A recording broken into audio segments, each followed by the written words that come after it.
you're on Initiative Africa. My name is Asha Sampath. Welcome to your weekly magazine featuring Africa on the move through smart innovations and initiatives that work. As you've noticed, our show has undergone a facelift in tune with the times to celebrate the 20 years of Initiative Africa this month. We're seizing this opportunity to thank you all, our viewers, for your loyalty to our programs.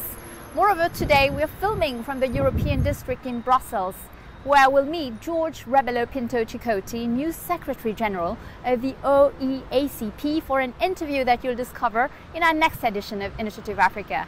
Let's get on with the show with our top stories today. This week we'll meet Aisha Abubakar Ashanu, one of the stylists who's revolutionizing fashion but also business in Nigeria. This ex-journalist has found a way to deal with the COVID-19 pandemic with her masks and equipment made in Africa. We had to do something, and we joined in the fight against it by producing reusable masks and other kinds of personal protective gear for medical workers. Silkworm farming is back in Madagascar. The sector is recovering by investing in women and playing the quality card. I'd like to be able to transform the cocoon into thread myself and start producing handcrafted goods. Put an end to youth unemployment thanks to well-targeted vocational training. The Selam College of Addis Ababa has won this strenuous bet. I decided to take this professional training course because it interested me and because I want to show that women can work just as well as men in every kind of job. In Madagascar, ancestral silkworm farming was revived in the early 2000s by the United Nations Industrial Development Organization. The UN support contributed to introduce not only new mulberry plants but also new strains of silkworm seed, the Bombix Mori, an initiative that protects the work of many women who invest in small livestock units but also providing them an access to other craft activities. Let's take a look. The silkworm industry, once encouraged by royalty and during colonial times, was abandoned in the 1970s. Competition from poor quality Asian silk and new man-made fibers was too much.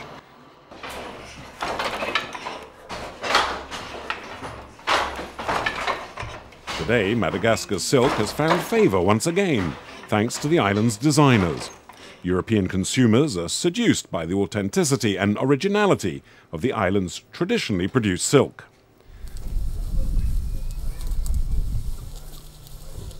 The silkworm, or Bombix, feeds exclusively on blackberry leaves, and in the past the worm was raised on small farms. In the highlands around Tananarive, a section of the female rural population still raise silkworm in the time-honoured fashion passed down from generation to generation.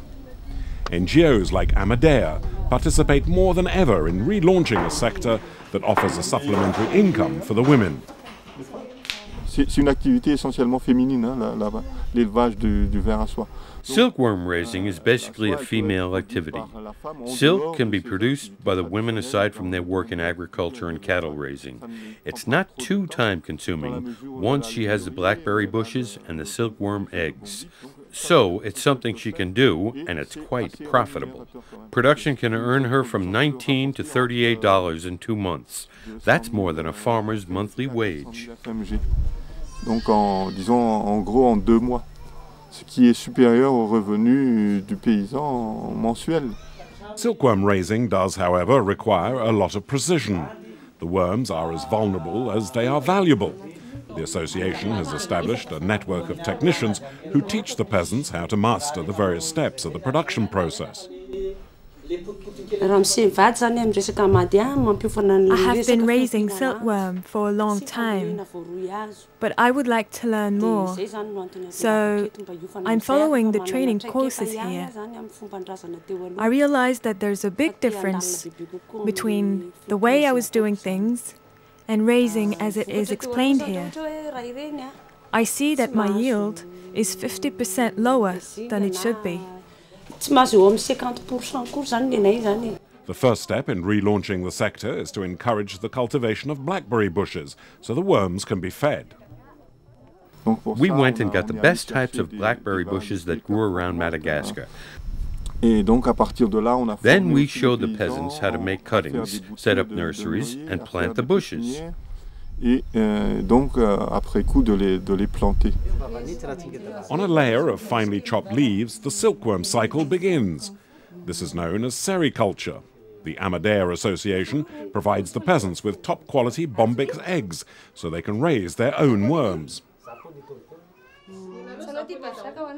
Nous ici donc on produit des œufs qu'on va distribuer après. This is where we produce the eggs that we then distribute among the various peasant associations to work with.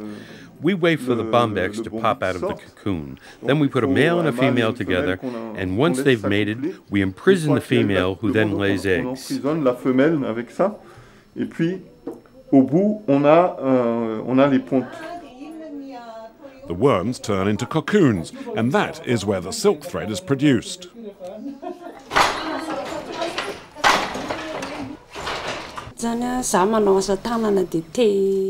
Cocoon production is a fast way to make money. I earn cash with my personal production. I'd like to be able to transform the cocoon into thread myself and start producing handcrafted goods.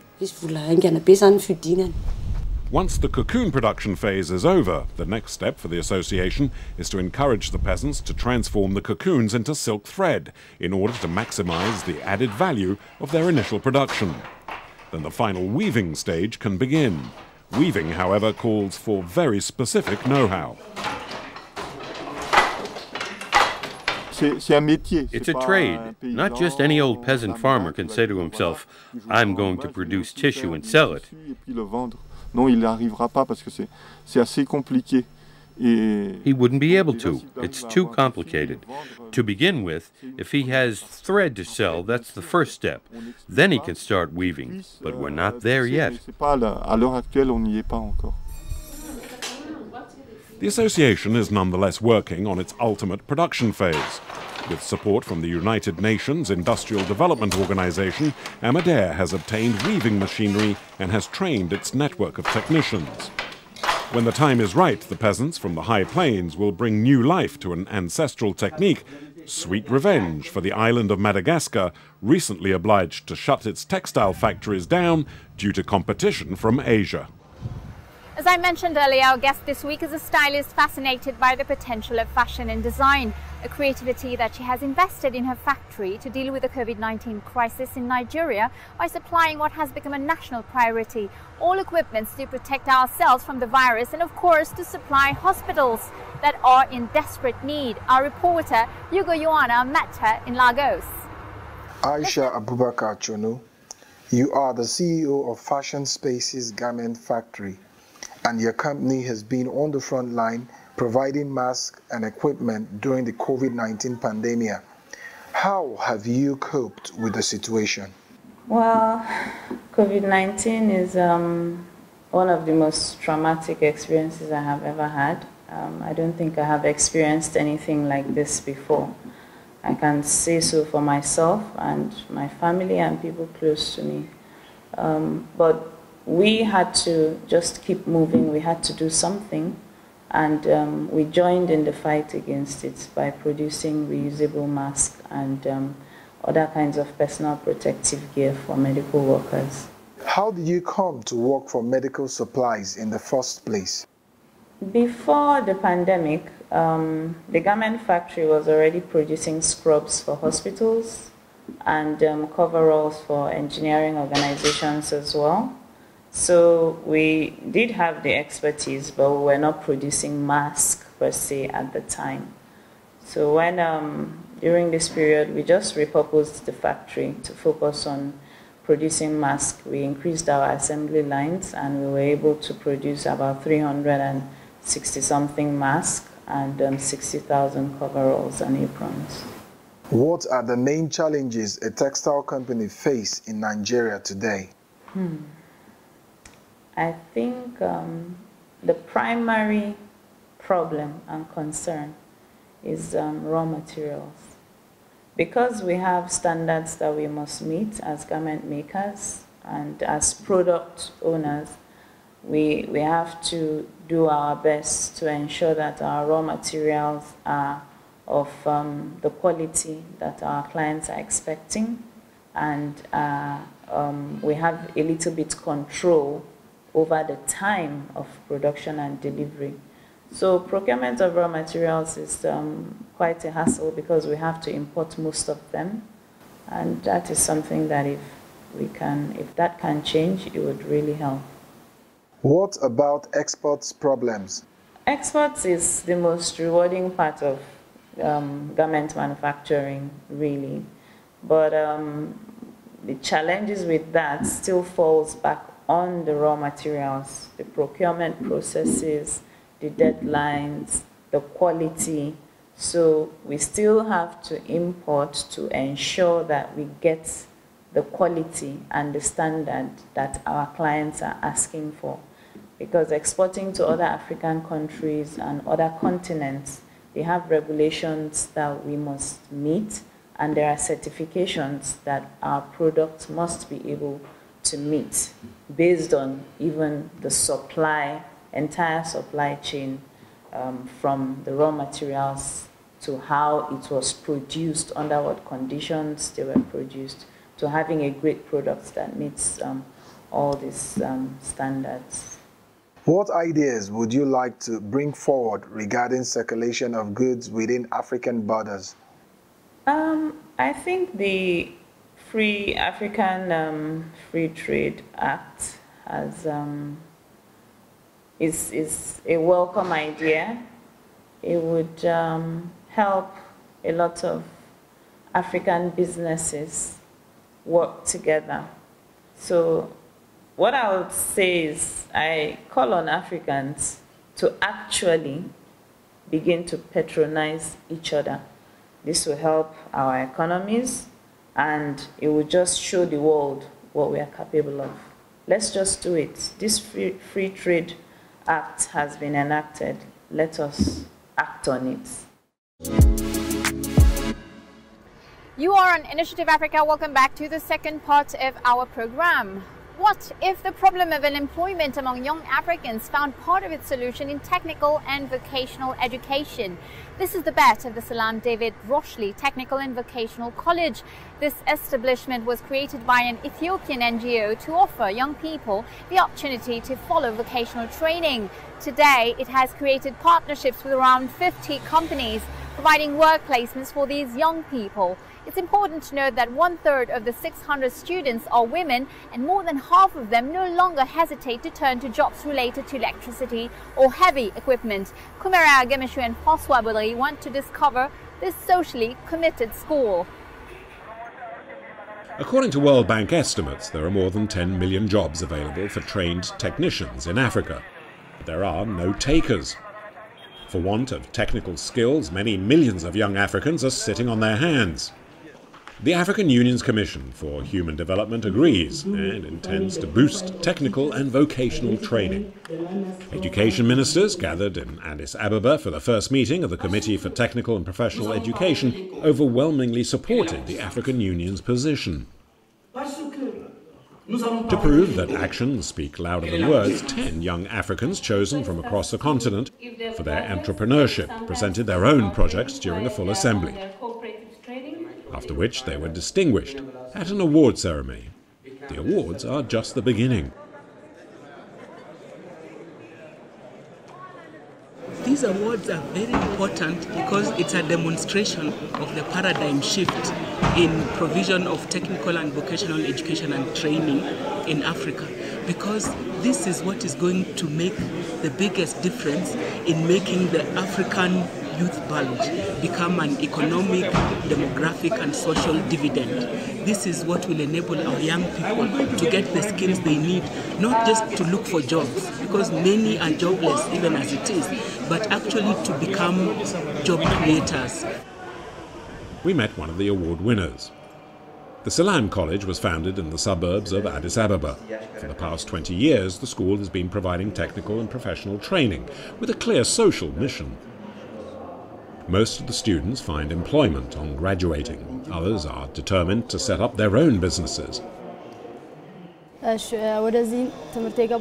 decided to take this professional training course because it interested me and because I want to show that women can work just as well as men in every kind of job.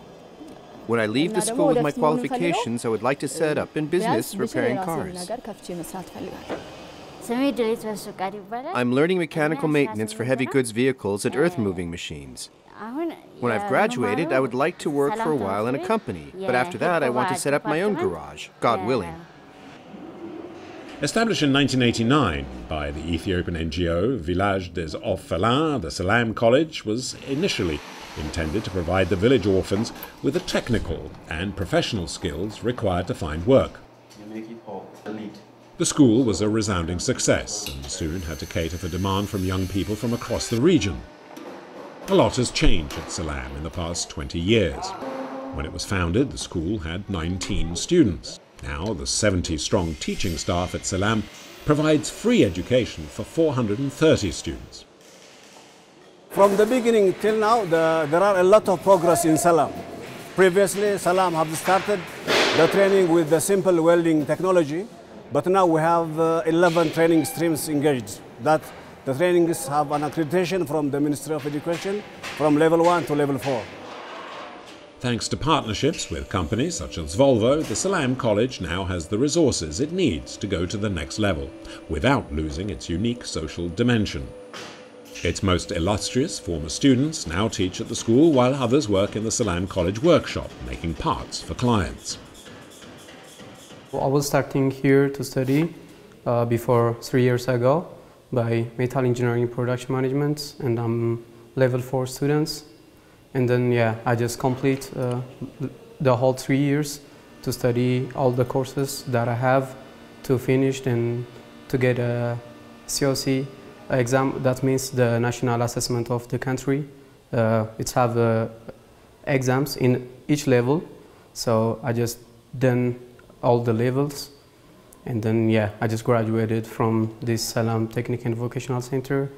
And now I start working in this CNC machine. Hundreds of young Ethiopians are in competition for a place at the school. True to their mission, the college directors are keen to make sure female candidates get their chance to work in technical trades. We are giving attention for the females because in Ethiopia, most of the time females are staying in home. But now, these days, we are trying to insist women to come to in front and have this technical knowledge. And we are working on that. In Kenya, the DRC, Senegal and Botswana, success stories like the Salam College are increasingly common across Africa. They are often the result of young people's initiatives to find a way out of unemployment. They are the tiny acorns that grow into mighty oaks, mobilizing the continent's economic and political players. Let's now head back to Lagos with Aisha Abubakar Ashanu for the second part of our interview this week. She reveals her projects and in particular her passion about all the possibilities that the 3D technology can offer to the fashion industry. Our journalist Hugo Yuana met with her in Nigeria. Tell us more about yourself. How does one become the CEO of a textile company in Nigeria? Before I ventured into garment manufacturing, I was a fashion designer. But in fashion school, I actually specialized in garment construction. Then ventured into fashion design and focused more on the creative aspect of the business. But a couple of years down the line, I realized that the primary problems and challenges that I was having as a designer, meeting deadlines, turning out collections at the right time, had to do with procurement of raw materials and the production, meeting the standards. So I did have, a lot of investments that I had made in heavy machinery as a designer, which is probably too heavy for a clothing brand. So I decided that, if there is this gap that's affecting all of us, maybe someone can start to fill it. And then that's what gave birth to Fashion Spaces Garment Factory. Where did you get your inspiration from? Everywhere. You can inspire me. A building can inspire me, but my heritage inspires me the most because I come from a multicultural background. So the people, everything is inspiring to me. How we are alive in itself, and we are so different, and we can live together. It's amazing. Was it difficult to establish your company? How did you raise funds? I started small, so it wasn't very difficult. But funds from friends and family was basically the startup funding that I used. My mom gave me some money, my husband as well, and then from my own personal savings. But when I was ready to scale, my bank did support me. Yeah, Guarantee Trust Bank supported me. So we're still trying to get to where we want to be eventually. The capacity that we are looking at per day is growing, the type of factory that would be beneficial to independent designers and large manufacturers,